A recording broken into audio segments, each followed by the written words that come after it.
এখন আমরা অথ যোগানুশাসনম পতঞ্জল যোগ সূত্রের যে প্রথম শ্লোক। পতঞ্জল যোগ সূত্রে 4টি চ্যাপ্টার আছে। প্রথমটি হলো সমাধিপাদ, তারপর সাধনপাদ, বিভূতিপাদ এবং কৈবল্যপাদ। অথ যোগানুশাসনম হচ্ছে প্রথম শ্লোক সমাধিপাদে। এর অর্থ হচ্ছে এটি অথ মানে এখন, যোগানুশাসন যোগের অনুশাসন পর্ব শুরু হলো। অথ শব্দের অর্থ অধিকার্থ, মানে এখনই এই বর্তমান সময়কে বোঝানো হচ্ছে।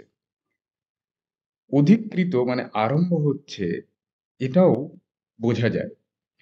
যোগ অর্থ হচ্ছে সমাধি,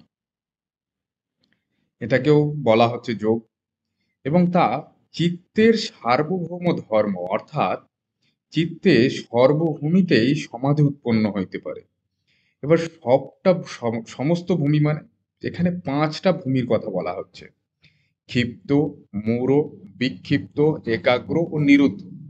এই 5 প্রকার চিত্তভূমিতে যখন কারোর নিরোধ হয়ে যায়, তখন সেটি হলো, বা এই 5টি প্রকার যে ভূমি, তার মধ্যে সমাধি হওয়া, সমাধি উৎপন্ন হওয়া, সেটি হলো আল্টিমেট সমাধির কথা বলা হচ্ছে। এবার প্রত্যেকটি যে ক্ষিপ্ত, মূঢ়, বিক্ষিপ্ত, একাগ্র এবং নিরুদ্ধ বলা হলো যে 5টা ভূমি, সেই 5টা ভূমিতে কি সমাধি কি একই রকমের হবে? বলা হচ্ছে যে না। যেমন বিক্ষিপ্ত চিত্ত উৎপন্ন যে সমাধি, তাকে বিক্ষেপ সংস্কার সকল থাকে, তার সমাধি অপ্রধানীভূত, মানে তা প্রধান নয়। সুতরাং তাহা যোগ পক্ষে বর্তায় না, মানে সেগুলো যোগের ক্ষেত্রে খুব লাভদায়ক হয় না। কিন্তু যে সমাধি একাগ্র ভূমি চিত্তে সমুদ্ভূত হয়, তা সৎ স্বরূপ অর্থকে আহ, বোঝায়। সেখানে হচ্ছে অবিদ্যার যে ক্লেশ, সেগুলো ক্ষীণ হয়ে যায়, কর্মবন্ধন বা পূর্ব সংস্কারও শ্লথ হয়ে যায়, এবং নিরোধ অবস্থার অভিমুখে সে যাত্রা করে, এবং তাকে সম্প্রজ্ঞাত বলা হয়। এই সম্প্রজ্ঞাত যে যোগ, সেটি আবার বিতর্ক, বিচার, আনন্দানুগত এবং অস্মিতানুগত, এই 4 প্রকার হয়ে থাকে। এদের একটু আমরা সম্পূর্ণরূপে আলোচনা করে একটু বোঝার চেষ্টা করা যায়। জগতে যা কিছু আহ, অনুগ্রহ করিবার জন্য যিনি নিজের অদ্যরূপ ত্যাগ করিয়া বহুদা অবতীর্ণ হন, যাহার অবিদ্যাদি ক্লেশ রাশি প্রকৃতিরূপে ক্ষীণ, যিনি বিষধর, বহু বক্র, সুবিধাভোগী ও সর্বজ্ঞানের প্রসূতিস্বরূপ ভুজঙ্গম সম্পর্ক, যাহাকে নিত্য প্রীতি প্রদান করিয়া থাকে, সেই শ্বেত বিমল তনু যোগ দাতা ও যোগযুক্ত অহেশ নাগপতি দেব তোমাদেরকে পালন করুন। মানে এখানে আহ, সমস্ত রকম ত্যাগের কথা বলা হয়েছে, এবং সেই ঈশ্বরের কাছে আহ, প্রার্থনা করা হচ্ছে যে আমাদেরকে যোগের বিষয়ে আরো এগিয়ে, যোগ যুক্ত হতে আরো বেশি সাহায্য করবে।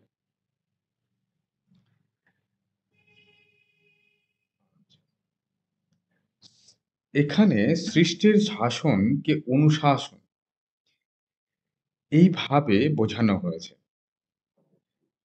এবং এখানে যে যোগ শাস্ত্রে যে হিরণ্যগর্ভ বা প্রাচীন মহর্ষি, তাকে অবলম্বন করে এটা আলোচনা করা হয়েছে।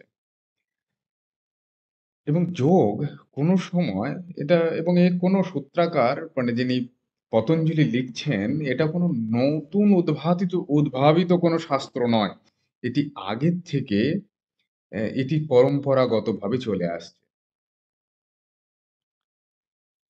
এবং যোগশাস্ত্র যে শুধুমাত্র কেবল দার্শনিক যুক্তিপূর্ণ শাস্ত্র শুধুমাত্র নয়, এটি প্রত্যক্ষকারী পূর্বেরও যারা পুরুষ ছিলেন তারাও এটা কি অনুধাবন করেছেন এবং সেই জন্যেই তারা চিত, অসম্প্রজ্ঞাত সমাধি প্রভৃতি যে অতীন্দ্রিয় পদার্থের যে জ্ঞান সে সম্বন্ধে আমাদের কাছে তারা অবশ্যই সুনির্দিষ্টভাবে নির্দেশ করে গেছেন। কারণ আ এই অতীন্দ্রিয় বিষয়ে ১ম এ যদি পরিচয় না থাকে তো অনুমানের আ মানে সেই বিষয়টা জানার সম্ভবই নয়। তিনি যদি কোনো এইরকম হতেন যে তিনি ১ম এই বইটি লিখছেন, তাহলে এই বিষয়গুলো সম্বন্ধে তিনি অনুমানই করতে পারতেন না। তার চিতিশক্তি বা চিতশক্তি যেটা পরম্পরাগত শিক্ষা প্রণালী হইতে অ উৎপন্ন হয়েছে এবং যা তাদের শিক্ষক তাদেরকে আ এবং যারা শিক্ষক ছিলেন না, প্রত্যেকেই ওই বিষয় সম্বন্ধে জানতেন বলে তো পরম্পরাগতভাবে সেটা জানা গেছে। না হলে কিন্তু এটি জানা অবশ্যই অসম্ভব। কারণ প্রতি মুহূর্তে হয়তো অনেক কিছু চেঞ্জ বা পরিবর্তন এসেছে। সেই পরিবর্তনগুলো আ প্রত্যক্ষ সাধনার দ্বারা আ হয়েছিল সেই জন্যেই অ্যা এগুলোও তিনি লিখতে পেরেছেন। এবং ওইগুলো কোনো কাল্পনিক বা কাল্পনিক বিষয় নয় বা অনুমানের দ্বারাও আ সেটাকে অ্যা নিশ্চয় করা যায় না। এটি অবশ্যই সঠিক প্রমাণ আছে অবশ্যই। সেই জন্যেই এগুলি পরম্পরাগতভাবে লেখা হয়েছে। এবং এইগুলি তার যে গুরু শিষ্য পরম্পরা এইভাবে শ্রুতিবাক্য হয়ে মানে থেকে সেগুলো শোনা হয়েছে এবং তার মনন করা হয়েছে, তার ধ্যান করা হয়েছে। মানে শ্রবণ, মনন এবং ধ্যান বা নিদিধ্যাসন এগুলি করার পর তার দর্শন বা সাক্ষাৎকার সম্ভব হয় এবং এই জন্যই সাংখ্যশাস্ত্র আ যেটা সাংখ্য প্রবচন ভাষ্য আমরা দেখতে পাই যে বিজ্ঞান ভিক্ষু এইরকম কথাই তিনি বলে গেছেন। তো এই এবং মহাভারতেও আ সাংখ্য বৈ মোক্ষ দর্শনম মানে সেটা শান্তি পর্বে বলা আছে যে সাংখ্য ছাড়া মোক্ষ দর্শন সম্ভব নয়। অতএব এটা বলা যেতে পারে যে অথ শব্দের দ্বারা যোগের এই অনুশাসনের এই সূত্রের দ্বারা আ এটি শুরু হচ্ছে এটা বলা যেতে পারে। আবার জীবাত্মা ও পরমাত্মার একতা বা দেখা যাচ্ছে প্রাণ এবং প্রাণাপান সমায়োগ মানে প্রাণ এবং অপানের সমান যোগ এই শব্দের দ্বারাও অনেকটা বোঝা সম্ভব হয়। যৌগিক ও রূঢ় অর্থ আছে। এই শাস্ত্রে যোগ অর্থে সমাধি তাহার অর্থ ২য় সূত্রে লক্ষণীয় স্পুষ্ট হইবে। মানে পরবর্তী শ্লোক আমরা জানি যে পতঞ্জলি যোগ সূত্রের যোগশ্চিত্তবৃত্তি নিরোধা মানে চিত্তের বৃত্তি সকলের নিরোধ। আর কি বলা হচ্ছে এখানে উদাহরণ দিয়ে? না চিত্তের ভূমি অর্থাৎ চিত্তের যে সহজ স্বাভাবিকের যে অবস্থা, চিত্তভূমি হচ্ছে ৫ প্রকার। কারণ চিত্তের ভূমিকা মানে ভূমি হচ্ছে সাধারণ আমরা দেখতে পাবো এটা সহজ বা স্বাভাবিক। কিন্তু না, এটার মধ্যে ৫ প্রকার আছে। সেটা হচ্ছে ক্ষিপ্ত, মূঢ়, বিক্ষিপ্ত, একাগ্র, নিরুদ্ধ। যে সবথেকে অস্থির সে হচ্ছে ক্ষিপ্ত।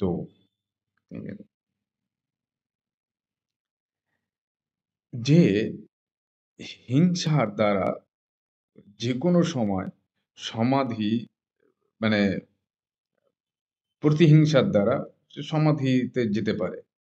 যেমন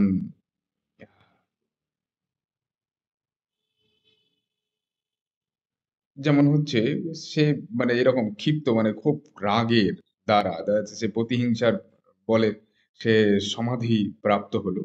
পরে সে দেখা যাবে যে কোনো অ সে পরাজিত হওয়ার পর সে ঈশ্বরে তার মন আ নিবিষ্ট হতে পারে। যেমন দ্বিতীয় হচ্ছে মূঢ়। এটা মূঢ়ভূমির চিত্ত বলা হচ্ছে এইরকম। কেমন যেমন কোনো ব্যক্তি সে যখন কোনো বিষয়ে সমাহিত হয় অ্যা বা কোনো একটি বিষয়ে সে যখন মোহগ্রস্ত হয়ে যায় তখন সেটাকে মূঢ় বলা হয়। এবং মূঢ়চিত্তে হিততার অ্যা দৃষ্টান্ত। মানে দেখা যাচ্ছে কোনো ব্যক্তি সে ধ্যানশীল হলো এবং কিন্তু দ্বারা দ্রবণাদি অনুরাগে লোকে তক্তা বিষয়ে ধ্যানশীল হয়। মানে তখন সে কোনো একটি বিষয়ের উপরেই এন অ্যা কনসেনট্রেট করতে পারছে না, মূঢ় ব্যক্তি। তো সে তখন কি হবে? সে মূঢ়ত্বের জন্য সে ঈশ্বরে সমাহিত হতে পারে। বিক্ষিপ্ত হচ্ছে বিশিষ্ট আ অধিকাংশ সাধকেরাই এই বিক্ষিপ্ত ভূমি, মানে বিক্ষিপ্ত ভূমিতে অবস্থান করে। মানে আ অবস্থাপ্রাপ্ত চিত্তের সময় স্থির হয় ও সময়ে, সময়ে চঞ্চল হয়। তাহা বিক্ষিপ্ত। সাময়িক স্থৈর্য হইতে বিক্ষিপ্ত ভূমি চিত্ত তত্ত্ব সকলের শ্রবণ মনন আদিপূর্বক স্বরূপ ধারণ করিতে সামর্থ্য হয়। মেধা ও সদ্বৃত্তি সকলের ন্যূনাধিক্য প্রযুক্ত বিক্ষিপ্ত চিত্ত মনুষ্যগণের অসংখ্য ভেদ আছে। বিক্ষিপ্ত চিত্তও সমাধি হইতে পারে, কিন্তু উহা সর্বকাল স্থায়ী হয় না। কারণ ঐ ভূমির প্রকৃতি সাময়িক স্থৈর্য ও সাময়িক অস্থৈর্য। মানে যখন কেউ বিক্ষিপ্ততে আছে, সে কোনো একটি সময় সে দেখছে মন তার স্থির হবে, কোনো একটা সময় তার স্থির হবে না। একাগ্র ভূমি হচ্ছে চতুর্থ। এই একাগ্র বা অবলম্বনে যে চিত্তের তাহা একাগ্র চিত্ত। কারণ এখানে যদি কেউ একাগ্র এক বৃত্তি যদি কেউ নিবিষ্ট হয়, তার অনুরূপ বৃত্তির প্রবাহ চলতে থাকে এবং চিত্ত মানে সেই যেই দিকে তার মন ধাবিত হয় সেই একই দিকে তার একাগ্র রূপে সে থাকে। তখন চিত্তের স্বভাব সেই একই দিকে একাগ্র অবস্থায় থাকে এবং সে স্বপ্নাবস্থাতেও সে একাগ্র থাকে। তার সেই একাগ্র ভূমি আয়ত্ত হলে সে সম্প্রজ্ঞাত সমাধি সিদ্ধ হয় এবং এই সমাধি প্রকৃত যোগ বা কৈবল্য সাধক হয়। শ্রুতি মানে এতে শোনা যায় যে অজ্ঞাতে বা অবশ ভাবে যে পাপ মনে আসে, সেরূপ পাপও এতাদৃশ জ্ঞানবানকে অর্থাৎ সম্প্রজ্ঞানবানকে অভিভূত করতে পারে না। মানে কেউ অজ্ঞানেও সে কোনো রকম দোষযুক্ত কর্ম করবে না। তারপর হচ্ছে পঞ্চম, সেখানে বলা হচ্ছে চিত্তের ভূমির নাম হচ্ছে নিরুদ্ধ ভূমি। এটা হচ্ছে শেষ অবস্থা এবং নিরোধ সমাধির অভ্যাসের দ্বারা চিত্তের অধিক কাল স্থায়ী নিরোধ আয়ত্ত হয়। তখন সেই চিত্তাবস্থা নিরুদ নিরোধ ভূমি বলে। নিরোধ ভূমির দ্বারা চিত্ত বিলীন হইলে কৈবল্য হয়। যত প্রকার জীব আছে তাহাদের সকলের চিত্তই এ স্থূলত এই পঞ্চ অবস্থায় অবস্থিত। ইহাদের মধ্যে কোন ভূমির সমাধি মুক্তিপক্ষে উপাদায় এবং কোন ভূমির সমাধি অনুপাদায়। তাহা ভাষ্যকার বিবৃতি করেছে। মানে এই আলোচনার মধ্যে আমরা খুঁজে পাই।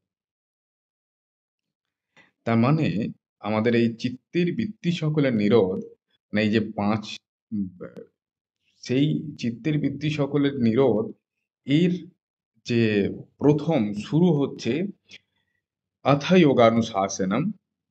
এখন যে যোগের অনুশাসন শুরু হচ্ছে, সেই অনুশাসনের আল্টিমেট উদ্দেশ্য হচ্ছে তাকে সম্প্রজ্ঞাত সমাধিতে নিয়ে পৌঁছানো। এবং সেই সম্প্রজ্ঞাত সমাধিতে পৌঁছতে গেলে তার যে ৫ টি ভূমি আছে, ক্ষিপ্ত, মৌঢ়, বিক্ষিপ্ত, একাগ্র এবং নিরুদ্ধ, প্রত্যেকটি ভূমিতে তার সমাধি প্রয়োজন এবং সেই প্রত্যেকটি সমাধির দ্বারা সে যখন নিজেকে বুঝতে পারবে, নিজের স্বরূপ সম্বন্ধে আগ জানতে পারবে এবং সে যখন সম্প্রজ্ঞাত সমাধি বা সম্প্রজ্ঞাত যোগে যখন স্থিত হবে, সে তখন আরো যোগের দিকে এগিয়ে যেতে পারবে।